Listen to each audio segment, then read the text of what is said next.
New developments tonight in the search for 84-year-old Nancy Guthrie, more than 4 months after she disappeared from her Tucson home. Volunteers in Mexico say they received a tip about where her remains could be. 12 News reporter Maria Stobbs is here with the latest. Maria? Mark, that's right. This search group regularly looks for missing people, and they've helped find the remains of dozens of people in the Nogales area. But this is the first time they've received a tip that specifically mentioned Nancy Guthrie. For the volunteers with Buscando Corazones, anonymous tips are common, often leading them to remote parts of Mexico as they search for missing people. We usually get anonymous calls almost every day. This time, they're looking for answers in a case that has captured national attention.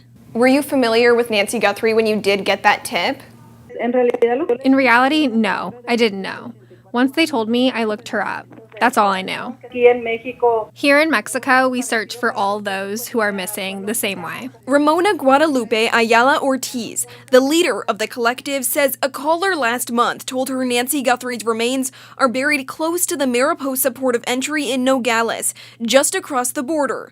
Nancy, the mother of Today co-host Savannah Guthrie, has been missing since February 1st after police say she was taken from her Tucson home. Savannah Guthrie has since returned to work, but the pain remains. It's always with me, you know. I mean, I cry every morning on the way to work, and I cry every morning on the way home. Despite video showing a masked man at Nancy's home the night she disappeared, there are still no answers or suspects. And we still need everybody's prayers, Yeah, and we still wish someone would call and say what they know. After receiving the tip on a possible gravesite, volunteers alongside Mexican authorities conducted a search on May 16th and returned again on Wednesday. They only told me to search near the streams, under a velvet tree. That's all.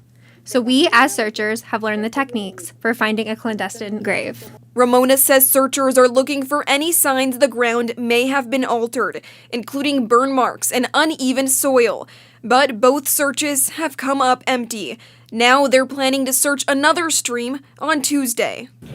We have hope that we will find it. The Pima County Sheriff's Office says they are aware of the reports about the anonymous tip. They say they have not been contacted by Mexican authorities about the search efforts and that their investigation is ongoing. Live in studio, Maria Stobbs, 12 News. All right, Maria, thank you.